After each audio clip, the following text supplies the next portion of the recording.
जा बुड्ढे, जी ले अपनी जिंदगी। बहू, बहू ये क्या कर दिया तुमने?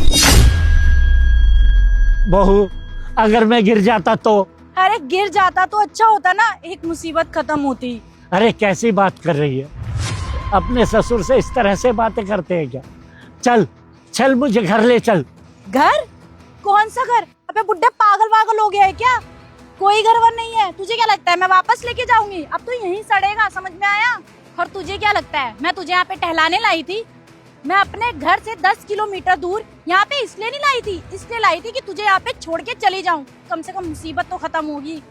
अरे क्या बकवास कर रही है? मुझे घुमाने के बहाने यहाँ लेकर आई है और यहाँ मुझे छोड़कर जा रही है।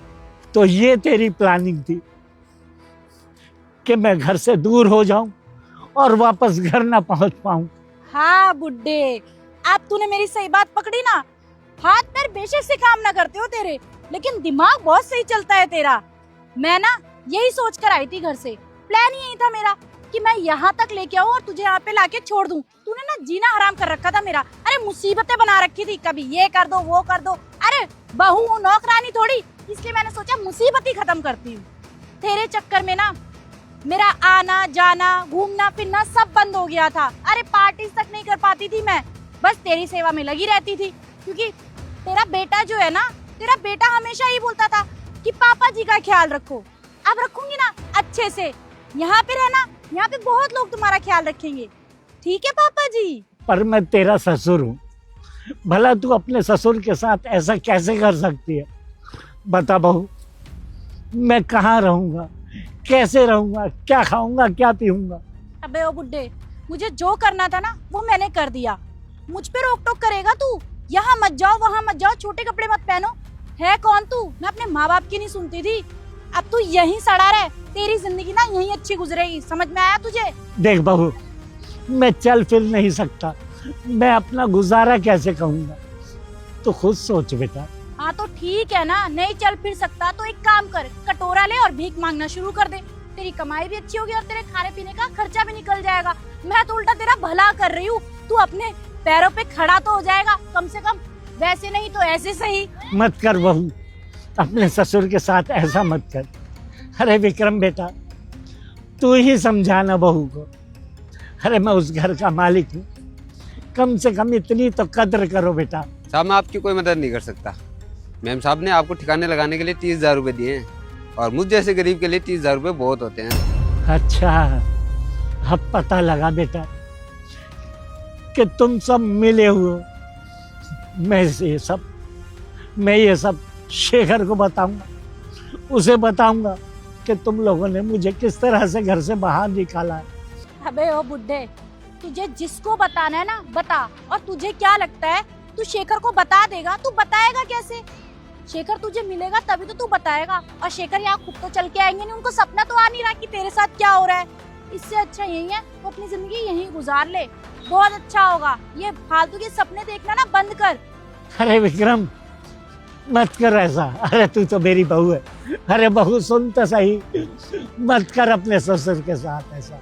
अबे ओ बुड्ढे सुन, हम यहाँ पे तेरी बकवास सुनने नहीं आए हैं, समझ में आया? जो हमें अपना काम करना था वो कर लिया। यहीं पे सड़ मर चाहे कुछ भी कर, हमें कोई मतलब नहीं है। चल विक्रम। अकेला छोड़ दिया, कहाँ जाऊं किधर रहूं? शीतल, शीतल। क्या? अरे पापा जी आप कहाँ थे? आपको पता है कितना ढूंढा हमने और आप मिले ही नहीं। पता है शेखर, जब हम लोग पापा जी को घुमाने ले गए थे ना बाहर, तो मैं बस दुकान पे गई थी और वापस आके देखा तो ये मिले ही नहीं। पता नहीं कितना ढूंढा मैंने इन्हें, लेकिन ये कहीं भी नहीं दिखे। और विक्रम से पूछो, विक्रम को भी बोला, विक्रम ने भी बोला मेम साहब नहीं मिले। वैसे कहाँ से मिले तुम्हें ये? शीतल अपनी बकवास बंद करो, मुझे सब कुछ पता है कि तुमने पापा को ढूंढा या उन्हें खोने की कोशिश करी है। शेखर ये क्या बकवास कर रहे हो तुम? तुमने सोचा भी कैसे कि मैं पापा जी के साथ ऐसा करूंगी? नहीं नहीं, मैं ऐसा कैसे कर सकती हूँ? शर्म आनी चाहिए शीतल, तुम इतना बुरा करोगी मैंने कभी सोचा नहीं था। मतलब इतना बुरा कोई कैसे कर सकता, वो भी अपने ही ससुर के साथ। Shame on you. इंसानियत तो जैसे तुमने बेच के खा दी है। सास ससुर को पूजा जाता है, लेकिन तुमने अपने ससुर के साथ क्या किया? पता है तुम्हें, अंदाजा है इस बात का? तुम दिखावा करती हो कि तुम परिवार को जोड़ के रखना चाहती हो, लेकिन सच बात तो यह है शीतल कि तुम जैसी लड़की कभी भी परिवार को जोड़ ही नहीं सकती है, बल्कि तुम जैसी लड़की तो वजह बनती है परिवार के टूटने की, और तुमने मेरा परिवार भी तोड़ के रख दिया। एक मिनट शेखर, मेरी बात तो सुनो, मुझे समझाने का मौका दो। मैं तो बहू, कोई फायदा नहीं ज्यादा बातें बनाने का। मैंने शेखर को सब बता दिया है कि तू मुझे किस तरह से बाहर ले गई थी। बहला फुसला कर मुझे बाहर ले गई, और बाहर ले जाकर तूने मुझे वहीं छोड़ दिया। अरे तड़पने के लिए घर से बाहर निकाल दिया तूने। मैंने सब बता दिया अपने बेटे को। रोको रोको रोको भैया, रोको रोको।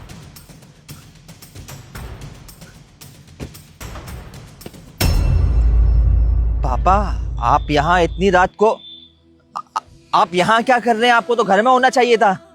शेखर बेटा, तू, अरे तू ना होता तो आज मैं किसी गाड़ी के नीचे मर जाता बेटा, कोई एक्सीडेंट कर जाता मेरा। लेकिन पापा, आपको यहाँ पे छोड़ा किसने? और वो शीतल कहाँ पर है?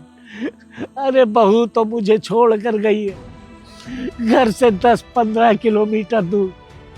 वो तो सोचती है मैं किसी गाड़ी के नीचे आकर मर जाऊं ताकि उसे छुटकारा मिल सके, और वो जैसा जी चाहती है वैसा कर सके। पापा, पर वो ऐसा क्यों करेगी? आप क्या बोल रहे हैं? ये मेरे को कुछ समझ में नहीं आ रहा है। बेटा, शीतल मुझसे आजादी चाहती है। मेरे होते हुए वो घर में बंद कर रहती है। वो आजादी चाहती है। और बेटा, वो विक्रम हमारा नौकर, वो भी उससे मिला हुआ है।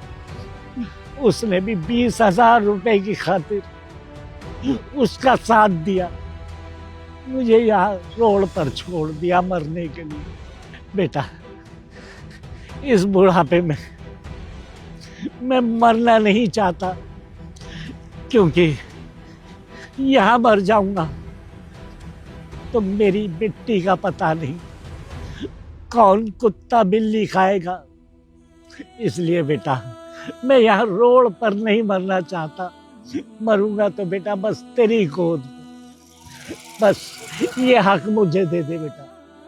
पापा, अगर उसने ऐसा किया है ना, तो वादा करता हूँ मैं आपसे, आज मैं उसे छोड़ूंगा नहीं। आज का दिन उसका इस घर में आखिरी दिन होगा। आप चलिए मेरे साथ, आइए। अच्छा ठीक है, हाँ माना मैंने ये सब किया था, लेकिन मैं क्या करती शेखर? अरे मेरा जीना हराम कर रखा था इन्होंने। जब देखो इधर मत जाओ, जब देखो उधर मत जाओ, बेटे ये कपड़े मत पहनो। अरे बहू लेके आए कि नौकरानी लेके आए हैं या कठपुतली लेके आए कि जैसे बोलेंगे वैसे रहूंगी इस घर में? और ऊपर से चल फिर तो पाते नहीं है। इनकी सेवा में 24 घंटे लगे रहो। मेरी भी कुछ जिंदगी थी ना। ठीक है शेखर, मुझसे गलती हो गई, माफ कर दो। I am really sorry. क्या बात सुनो, हाँ, तुमने मेरे पिताजी को ऐसे मरने की हालत पे छोड़ दिया। एक बार को भी ये नहीं सोचा कि अगर इन्हें कुछ हो जाता तो मेरा क्या हाल होता। तुम्हें अच्छे से पता है कि मेरे पिताजी में मेरी जान बसती है, लेकिन फिर भी तुमने एक बार भी इस बात का ख्याल नहीं किया कि मेरे ऊपर क्या बीतेगी जब मुझे पता चलेगा कि मेरे पिताजी के साथ यही हो रहा है। शीतल, सच में तुमने बहुत ज्यादा गलत किया है। ससुर के साथ ऐसा बर्ताव, अरे ऐसा बर्ताव तो कोई दुश्मनों के साथ भी नहीं करता जैसा बर्ताव तुमने अपने ससुर के साथ किया है। सच में मेरी जिंदगी की बहुत बड़ी गलती थी कि मैंने तुमसे शादी की। तुमसे शादी करने के बाद मेरी जिंदगी तो जैसे बर्बाद हो गई है। शीतल, अब मैं तुम्हें इस घर में और बर्दाश्त नहीं कर सकता। और तू साले नमक हराम, तेरे लिए मैंने क्या कुछ नहीं किया। ये रोड पे पड़ा हुआ था, तू घर में लाया, तेरे को अच्छी जिंदगी देने की कोशिश की, हमेशा तेरे को अपने परिवार के सदस्य की तरह रखा, और तूने चंद पैसों के खातिर अपनी औकात दिखा दी है। चंद पैसों में बिक गया तू। यार तुझसे क्या उम्मीद रखूं? ये जब अपने ससुर की केयर नहीं कर पाई तो तू होता ही कौन है केयर करने वाला? तुम दोनों ही इस घर में रहने लायक नहीं हो। निकल जाओ इस घर से। शेखर देखो मेरी बात सुनो, वो तो नौकर है, ठीक है तुम उसे निकाल दो, लेकिन मैं तो तुम्हारी पत्नी हूँ। तुम मुझे ऐसे कैसे निकाल सकते हो? मैं कहाँ जाऊंगी? साहब माफ कर दीजिए साहब, गलती हो गई, आगे से ऐसी गलती कभी नहीं होगी। अरे तुम दोनों ही निहायत ही घटिया और बेशर्म इंसान हो। तुम दोनों को इस घर में नहीं रख सकता हूं, निकल जाओ वरना पुलिस के हवाले करवा दूंगा, बता रहा हूं। सामान पैक करो, निकलो।